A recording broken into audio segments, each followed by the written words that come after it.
اپنے فتوے سے گدھا ہے، کیونکہ اس نے علماء کرام کے بارے میں یہ بات کی ہوئی ہے۔ وہ علماء جن کے شوکیسوں میں کتابیں رکھی ہوئی ہیں استفادہ نہیں کرتے تو وہ گدھے کی مثال۔ اب مجھے بتائیں کہ اس کے سامنے کتابیں ہیں، اس نے پڑھی نہیں ہے، اگر پڑھ کر یہ بات کر رہا ہے تو کافر ہے، اگر نہیں پڑھی تو یہ گدھا ہے۔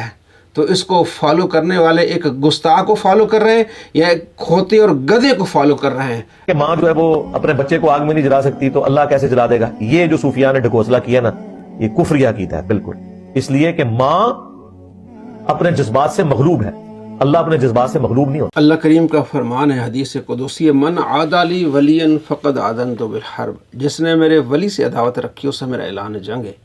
اس نے تو اولیاء کرام سے اعلان جنگ کیا ہوا ہے، تو اللہ تبارک و تعالیٰ کا اعلان جنگ ایسے ظاہر ہو رہا ہے کہ اپنی بات سے کافر ہو رہا ہے۔ اس نے جو بات کی کہ صوفیہ کا عقیدہ یہ ہے، اور یہ صوفیہ کا کفری عقیدہ ہے کہ ماں جب اپنے بچے کو آگ میں نہیں جلا سکتی تو اللہ تبارک و تعالیٰ کیسے آگ میں جلائے گا؟ یہ کفری عقیدہ ہے۔ ماں تو اپنے جذبات سے مغلوب ہو کے یہ کرتی ہے، اللہ تعالیٰ جذبات سے مغلوب نہیں ہوتا۔ حالانکہ حدیث ہے، نبی صلی اللہ تعالیٰ علیہ وآلہ وسلم کو فرمانے ہے کہ اللہ تبارک و تعالیٰ اپنے بندوں پر ماں سے بھی زیادہ رحم فرمانے والا ہے۔ یہ بخاری میں حدیث ہے، یہ مسلم میں حدیث ہے، یہ اس کے سامنے جو قرآن ہے اس کے نیچے کتاب مشکات المصابیح اس میں یہ حدیث ہے۔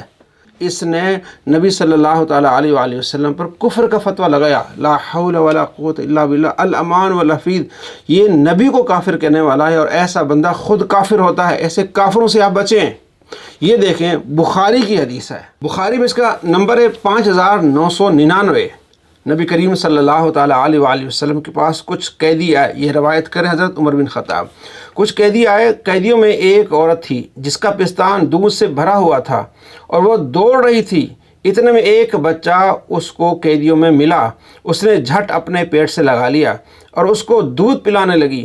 ہم سے حضور اکرم صلی اللہ تعالیٰ علیہ وآلہ وسلم فرمایا کہ کیا تم خیال کر سکتے ہو کہ یہ عورت اپنے بچے کو آگ میں ڈال سکتی ہے؟ ہم نے عرض کیا کہ نہیں، جب تک اس کو قدرت ہوگی یہ اپنے بچے کو آگ میں نہیں پھینک سکتی۔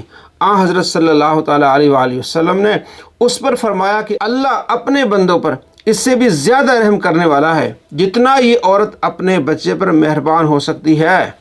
یہ بخاری میں حدیث ہے، اور اسی طرح مسلم میں حدیث ہے، مشکات المصابیح میں حدیث ہے کہ آپ علیہ السلام فرماتے ہیں کہ اللہ تبارک و تعالیٰ اپنے بندوں پر اس سے بھی زیادہ رحم فرمانے والا ہے جتنا رحم مہربانی عورت اپنے بچے پر کر رہی ہے۔ تو بچے کو آگ میں نہیں ڈال رہی، جب اس کو قدرت ہوگی تو اللہ تبارک و تعالیٰ اپنے بندوں پر اس سے بھی زیادہ رحم کرنے والا ہے۔